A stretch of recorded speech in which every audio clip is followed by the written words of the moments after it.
El 13 de julio de 2024, un evento que conmocionaría al mundo entero tuvo lugar cerca del pequeño pueblo de Butler, Pensilvania.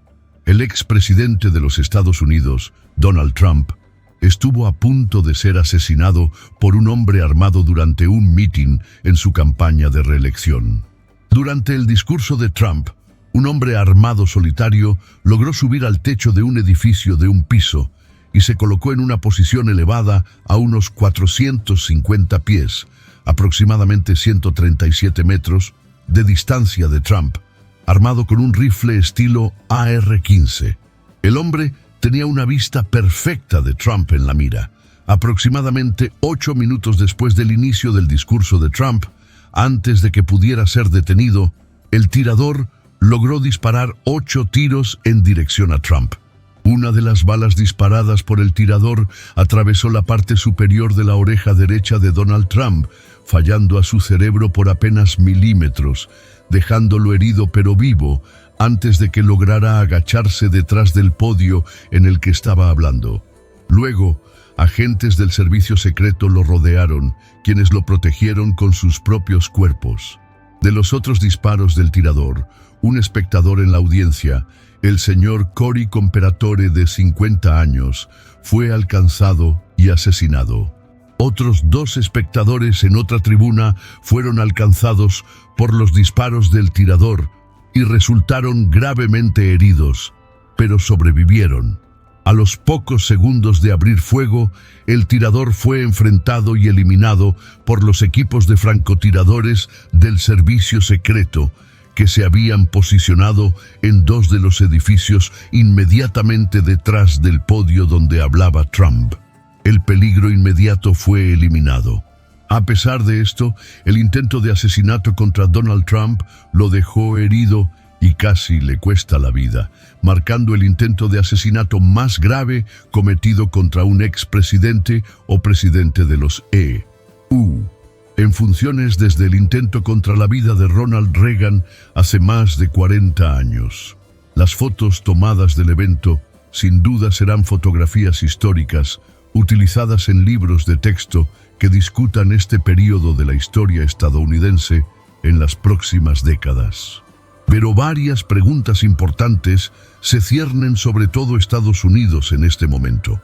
¿Cómo un hombre se acercó tanto a asesinar a un expresidente y actual candidato importante a la presidencia? ¿Cuál era el motivo del tirador? ¿Y cómo la organización encargada de proteger a los presidentes actuales, antiguos y potenciales, el Servicio Secreto de los Estados Unidos, falló tan catastróficamente? Para empezar, el Servicio Secreto de los Estados Unidos no tenía un historial completamente impecable antes de este ataque. La organización fue creada originalmente por Abraham Lincoln en 1865 para combatir la falsificación de moneda, pero no se le dio su mandato actual de proteger a los presidentes estadounidenses y otros líderes políticos hasta después de 1901. Después de que el presidente William McKinley fuera asesinado a tiros por un anarquista. El asesinato de McKinley ese año marcó el tercer presidente de los EU en funciones en ser asesinado en el cargo por un asesino en solo 36 años, después de los asesinatos de Abraham Lincoln en 1865 y James A. Garfield en 1881. Incluso después de que se le diera al servicio secreto su mandato actual para proteger a los principales líderes políticos de Estados Unidos, varios intentos de atacarlos resultaron exitosos o casi exitosos. Theodore Roosevelt fue herido por la bala de un asesino en un mitin de campaña mientras se postulaba para un tercer mandato en 1912. Más tarde, en 1933, otro pistolero parado entre la multitud logró disparar 5 tiros al presidente electo FDR durante uno de sus discursos, todos los cuales fallaron, pero aún así estuvieron lo suficientemente cerca como para causar una gran preocupación. En 1950, 2 hombres armados asaltaron la residencia del presidente Harry Truman en Washington, D.C., y se enfrentaron en un tiroteo con el servicio secreto y la policía. En el proceso, mataron a un oficial de policía antes de ser detenidos, sin haber dañado a Truman.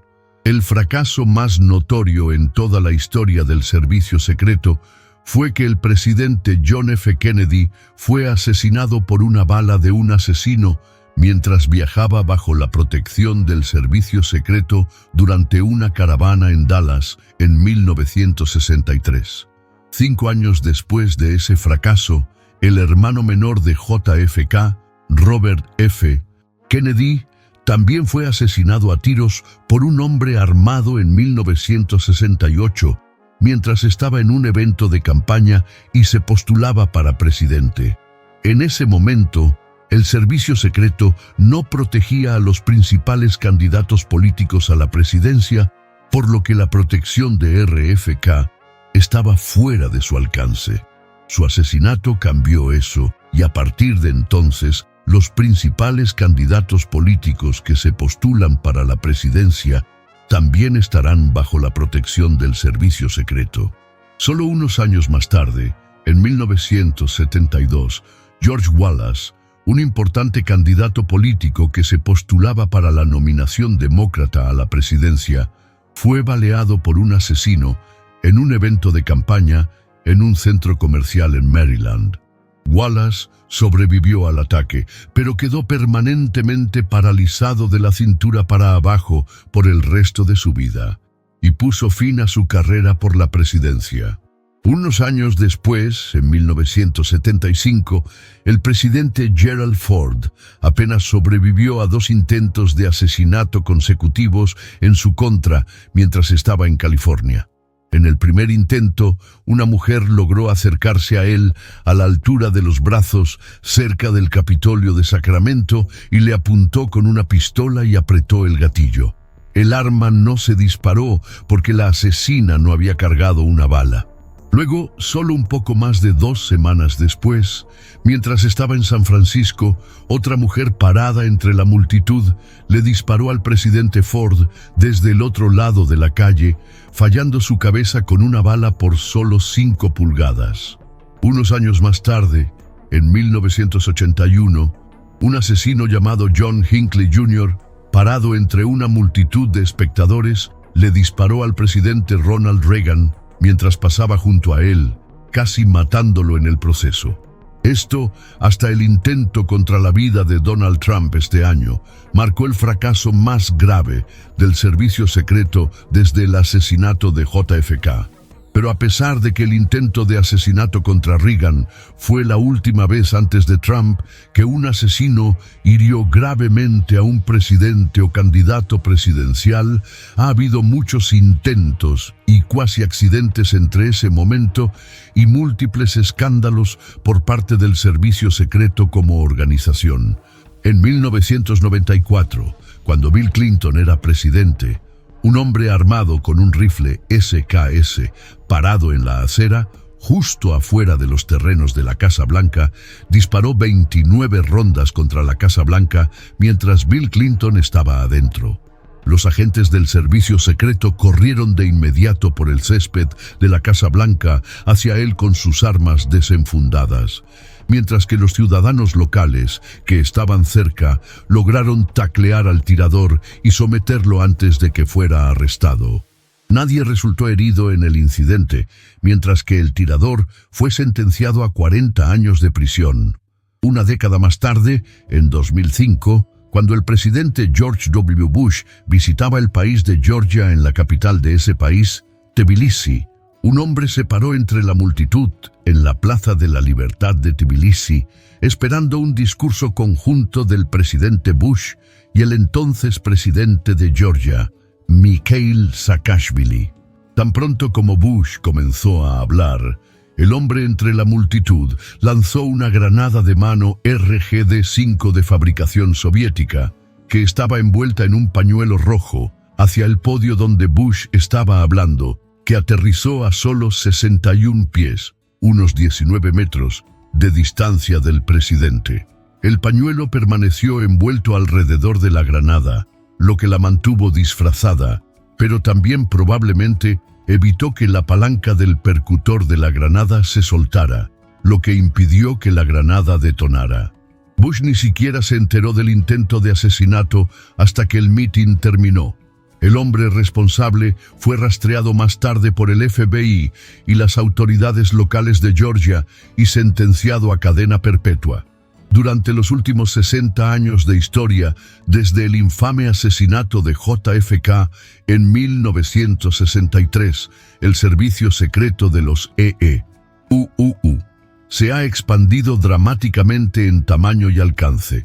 De una fuerza relativamente pequeña y compacta de solo 300 agentes en el momento del asesinato de Kennedy, a un pequeño ejército de alrededor de 8.000 agentes en la actualidad. Su presupuesto también se ha disparado en tamaño de solo 5 millones al año, en ese entonces a 3.000 millones al año en la actualidad.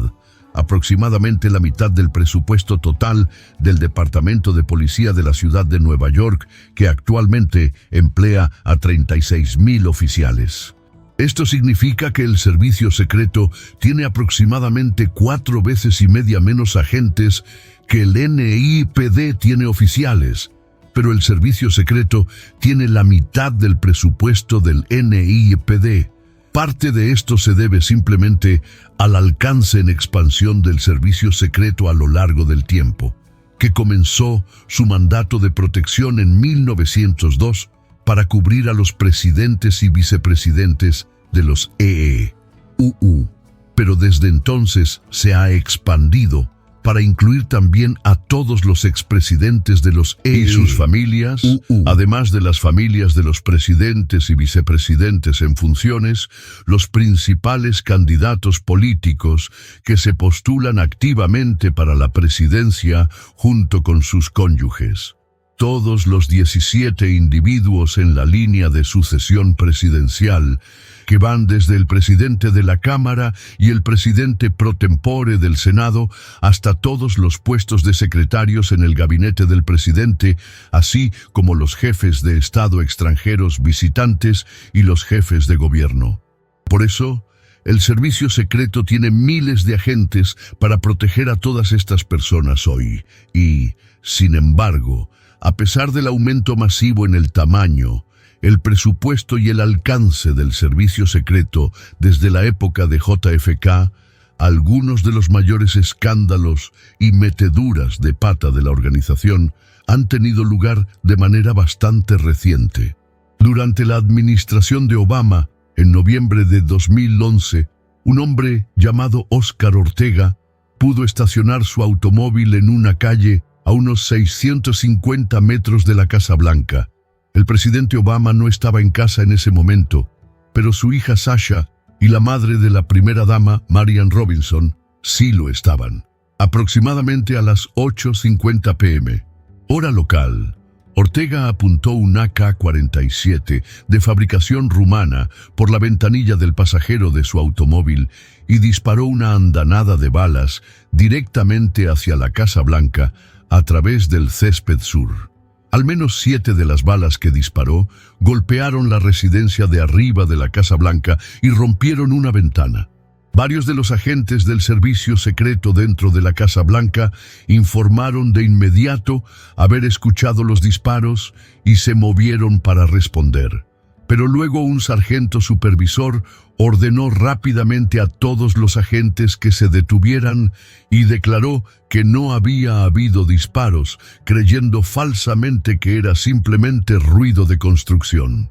Mientras tanto, 4 minutos después, Ortega se alejó a toda velocidad de la escena del crimen por Constitution Avenue y chocó su automóvil justo en la rampa de acceso al puente Roosevelt, donde un grupo de testigos oculares llamó al 911 para informar del accidente a la policía. Pero Ortega logró huir y desaparecer en 5 minutos de haberse hecho la llamada. La policía local y los agentes del servicio secreto llegaron al automóvil, donde descubrieron el rifle abandonado y 9 casquillos de bala en el suelo. Pero durante varios días después, nadie logró conectar los puntos entre el automóvil abandonado con un rifle y los casquillos de bala, y el incidente anterior reportado en la Casa Blanca. 4 días después, un ama de llaves de la Casa Blanca descubrió una ventana rota y alertó a un asistente que descubrió varios agujeros de bala alojados en la pared.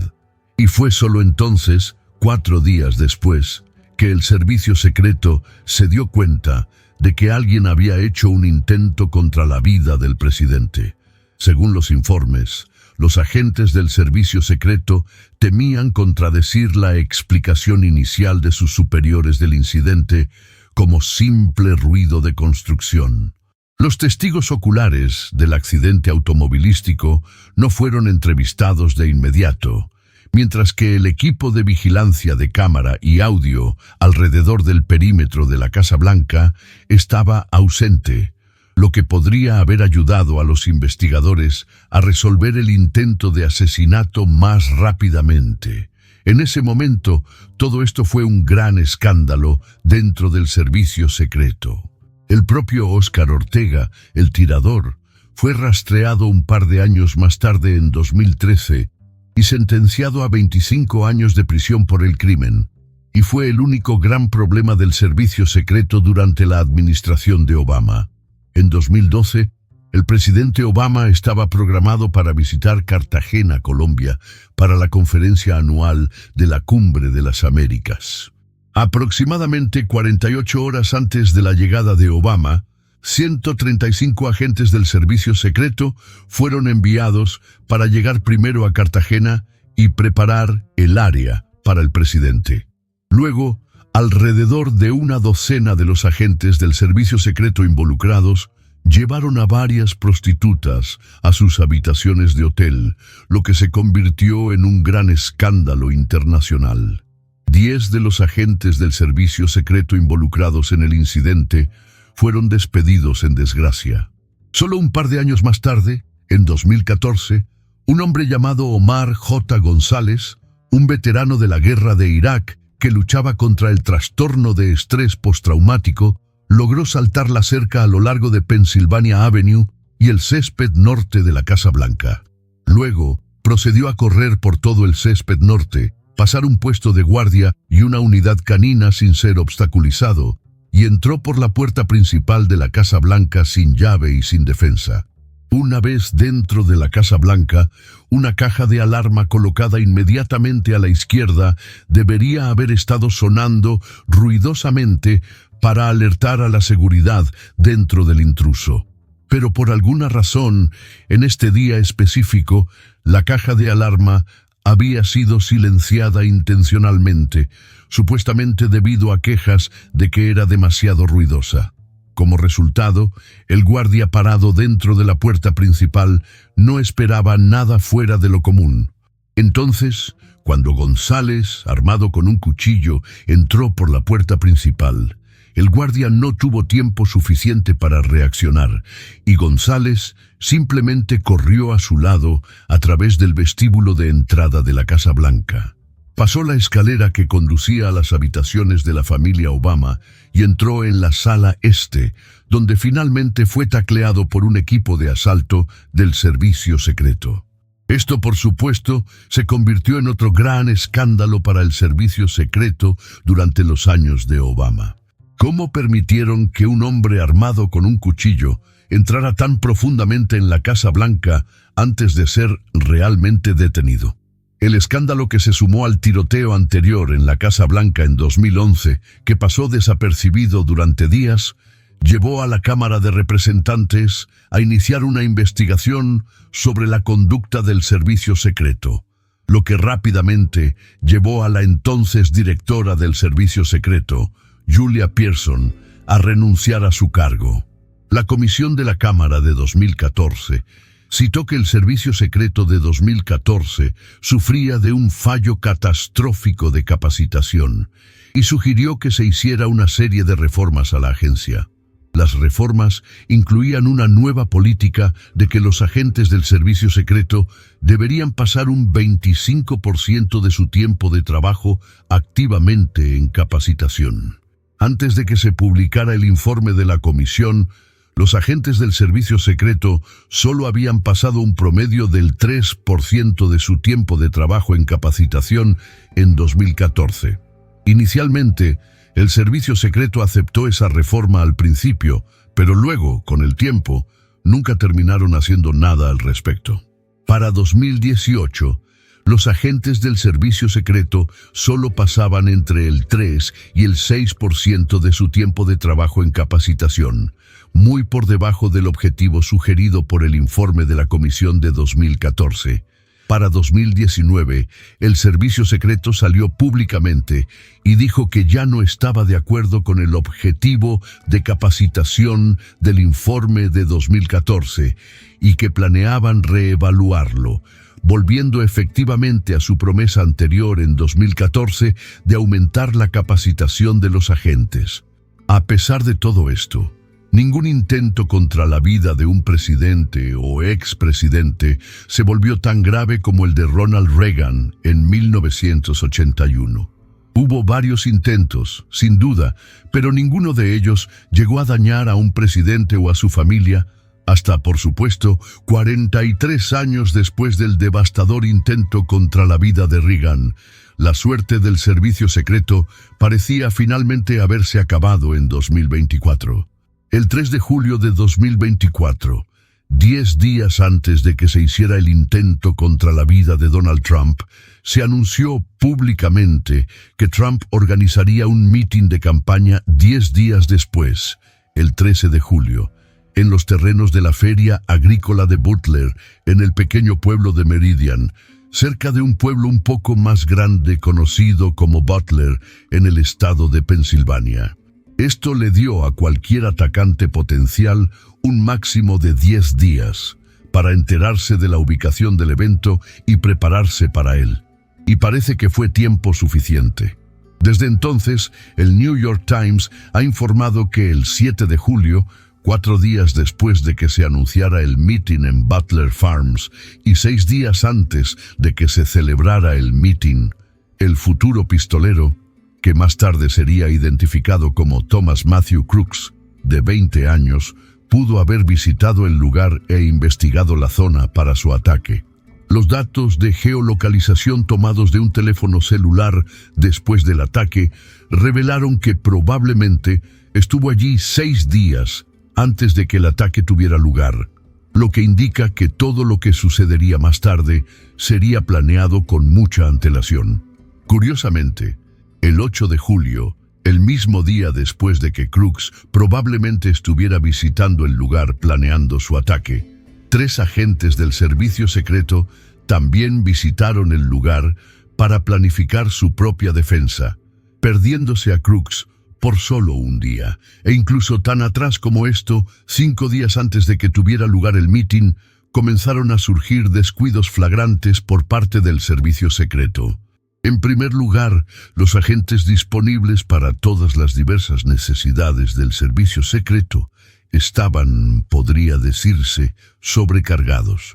La agencia solo tiene 8,000 agentes hoy para proteger al presidente y al vicepresidente y a sus familias, a todos los expresidentes vivos y sus familias, a todos los principales candidatos presidenciales y vicepresidenciales y a sus familias, a todos los miembros de la línea de sucesión presidencial y a todos los jefes de Estado, visitantes y visitantes extranjeros distinguidos e incluso a los representantes de los EEUU en el extranjero en misiones especialmente asignadas.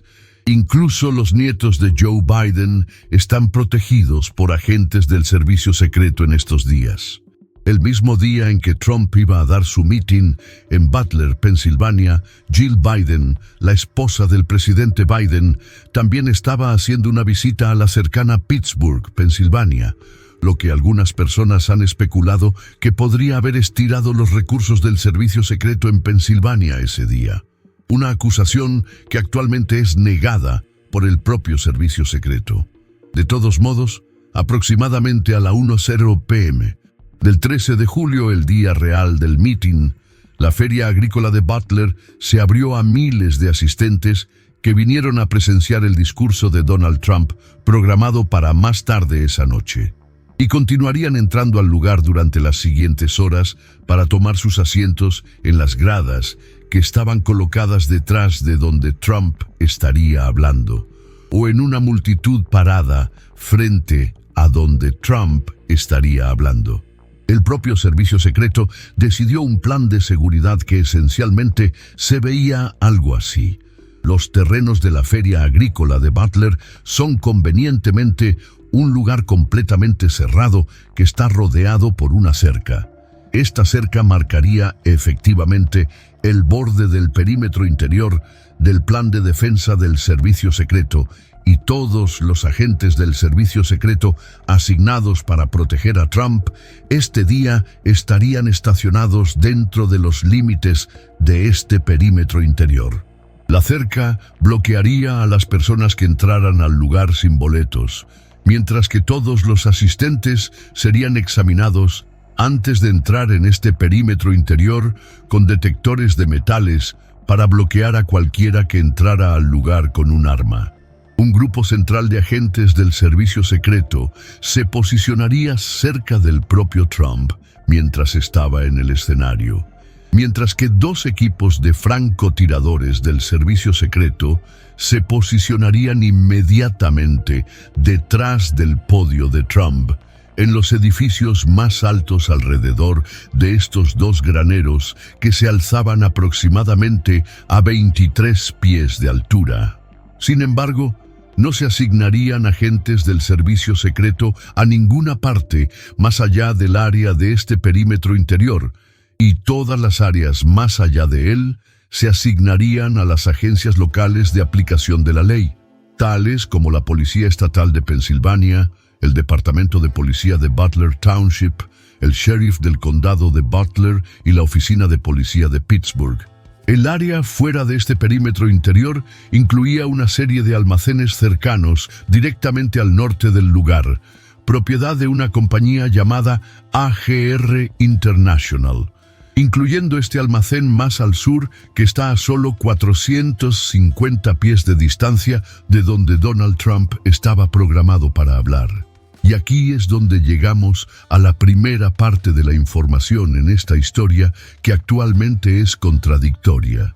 Según la actual directora del Servicio Secreto, Kimberly Cheatle, la responsabilidad de proteger estos almacenes fuera del perímetro interior se asignó a las agencias locales de aplicación de la ley, y ella ha declarado que los oficiales de la policía local estaban presentes dentro del edificio del almacén más al sur, que está más cerca del lugar y la ubicación donde Trump estaría hablando. Pero Cheatle también ha declarado que el servicio secreto no solicitó que se posicionara ningún oficial en los techos de estos almacenes debido a preocupaciones de seguridad sobre que los techos estuvieran ligeramente inclinados. Sin embargo, esto es a pesar del hecho de que, según un análisis independiente realizado por el Washington Post, los techos de los graneros donde se posicionaron los propios equipos de francotiradores del servicio secreto dentro del perímetro interior eran incluso más empinados que los techos de los almacenes fuera del perímetro.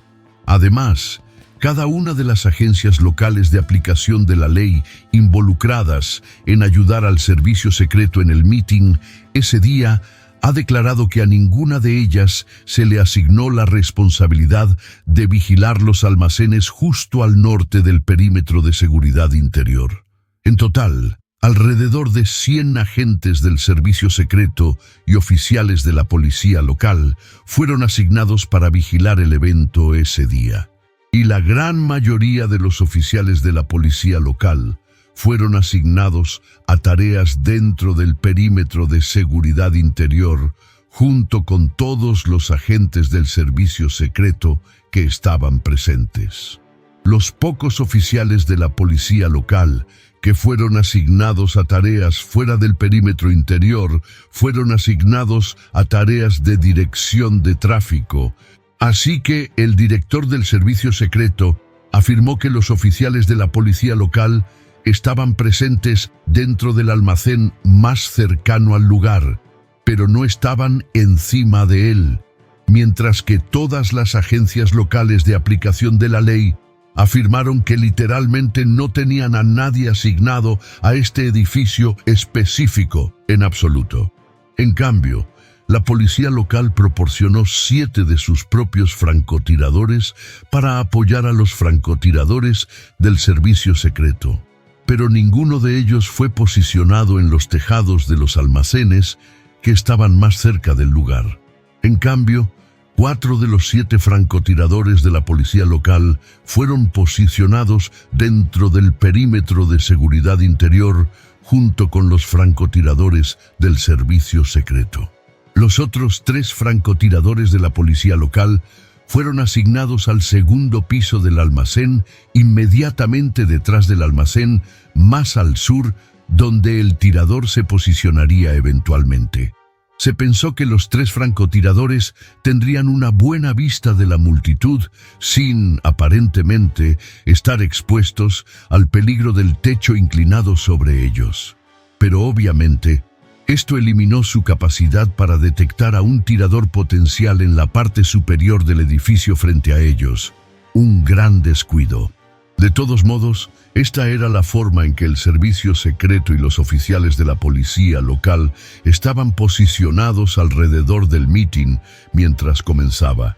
Y al mismo tiempo, el tirador estaba haciendo sus propias preparaciones para atacar.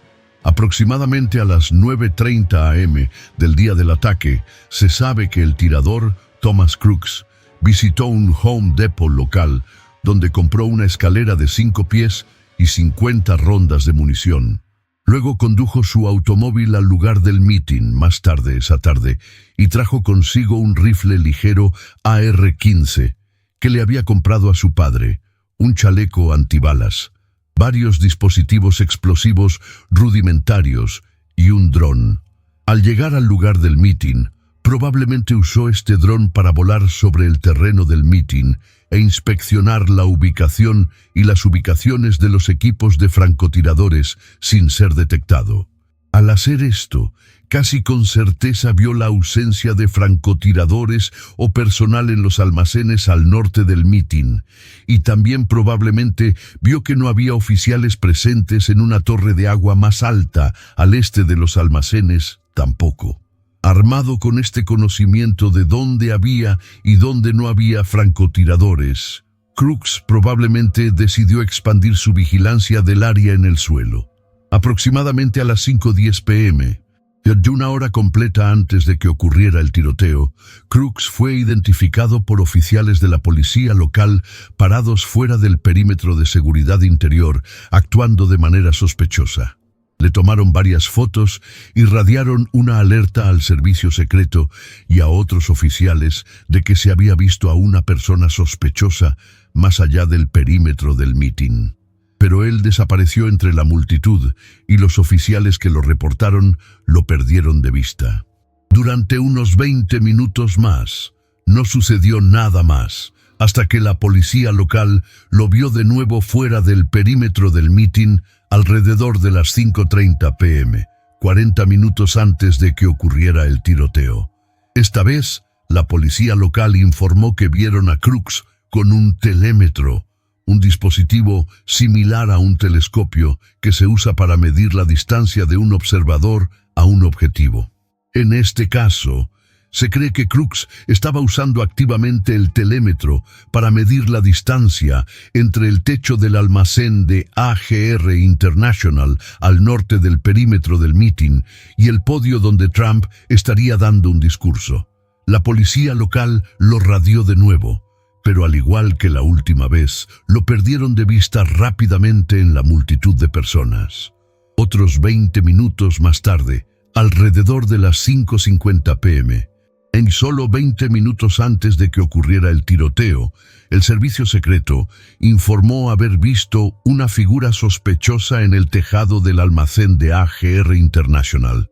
Pero, sabiendo que los oficiales de la policía local estaban presentes dentro del piso de esos edificios, el servicio secreto no sabía necesariamente si la figura que vieron en el techo era un oficial o no. No sabían si la figura estaba armada o no. y casi con certeza no tenían una muy buena vista de lo que era la figura. Así que se comunicaron por radio con la policía local para que investigaran el techo del edificio, ya que estaba dentro de su jurisdicción. Ahora, aquí es donde llegamos al punto de los momentos, momento a momento, que condujeron directamente al tiroteo 20 minutos después. Debido a que los oficiales de policía probablemente no estaban presentes dentro del edificio más al sur de los almacenes de AGR International, Crooks pudo usar su escalera para subir al techo de los almacenes sin ser detectado por la policía local. Y una vez que Crooks estuvo encima de los almacenes, su posición allí también estaba probablemente oscurecida por los equipos de francotiradores del servicio secreto posicionados en los graneros dentro de los terrenos de la granja misma. Mientras que los graneros donde se posicionaron los francotiradores del servicio secreto se alzaban a 23 pies de altura, el almacén más al sur donde Crooks se posicionó se alzaba a solo unos 11 pies de altura, mucho más bajo que los graneros donde se colocaron los francotiradores del servicio secreto. Pero notablemente, la inclinación del techo en el almacén donde Crooks se subió otros 3 pies y medio más, lo que significaba que mientras se arrastraba por el lado norte del techo del almacén hacia el pico, probablemente no era visible para ninguno de los equipos de francotiradores del servicio secreto posicionados en los graneros.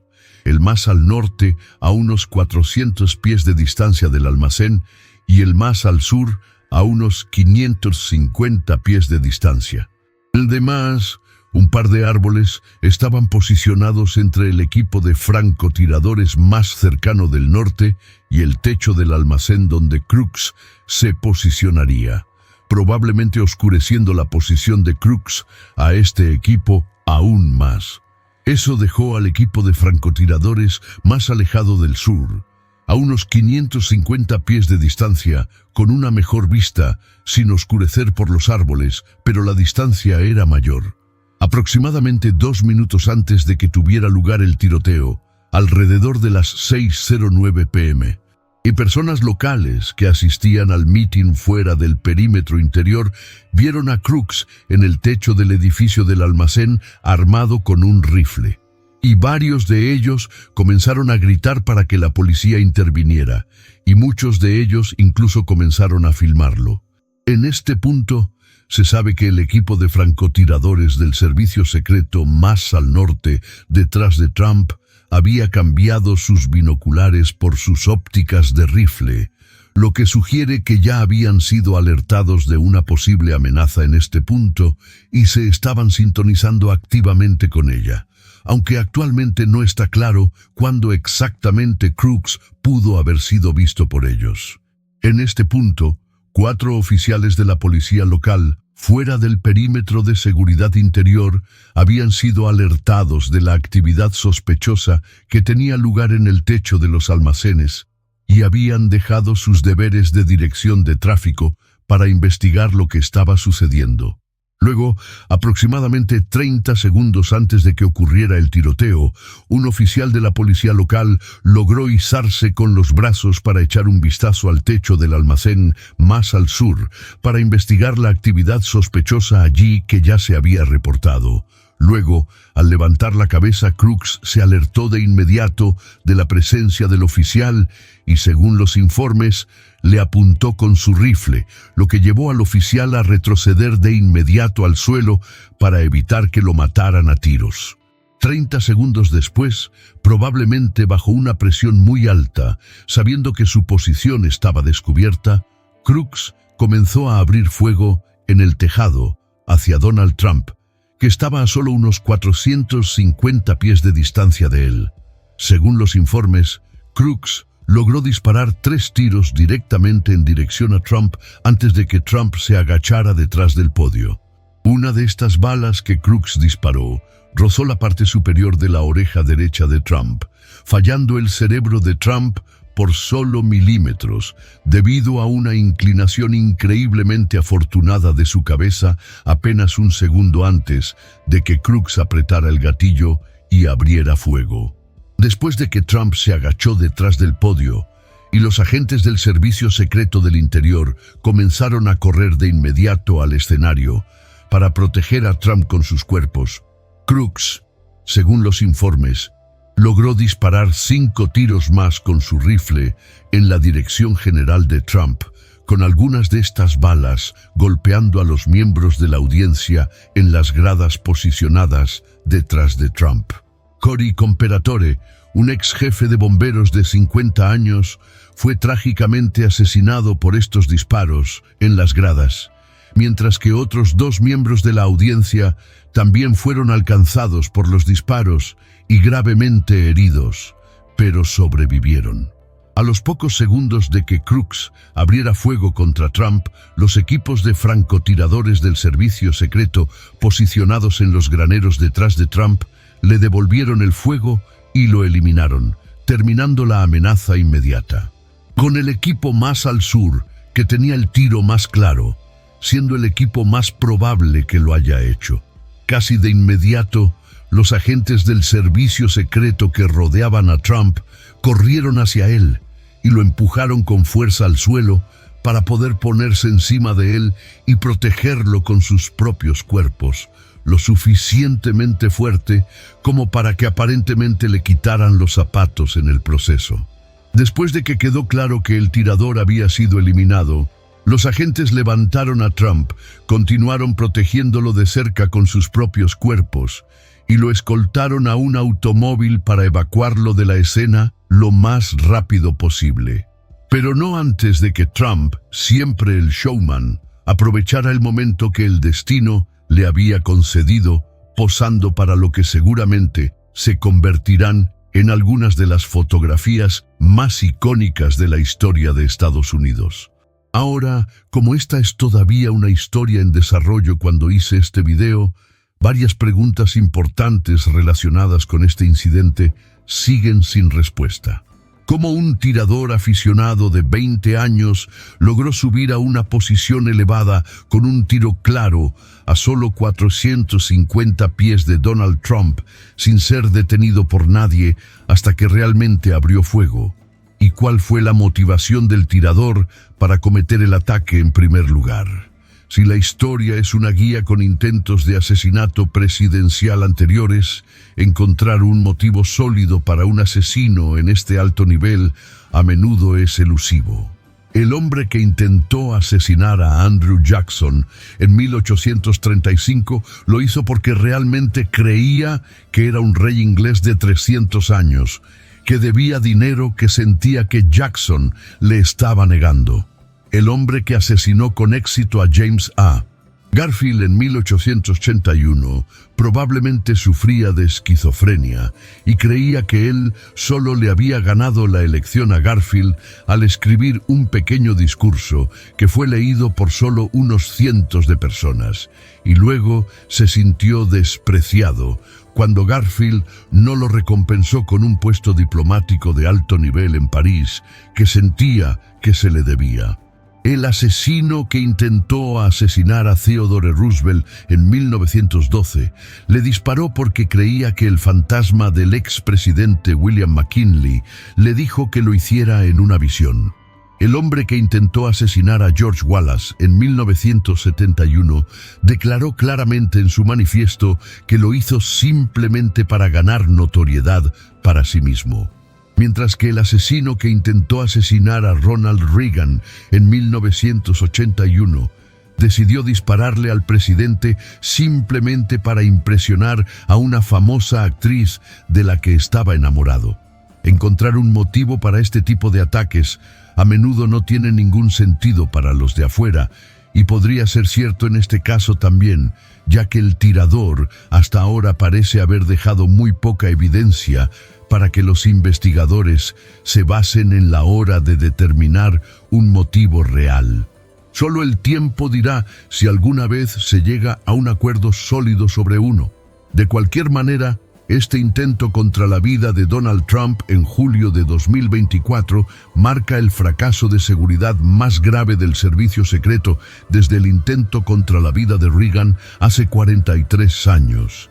Y hace que todos los percances y escándalos de seguridad anteriores que ocurrieron durante las administraciones de Obama, Bush y Clinton parezcan casi nada en comparación.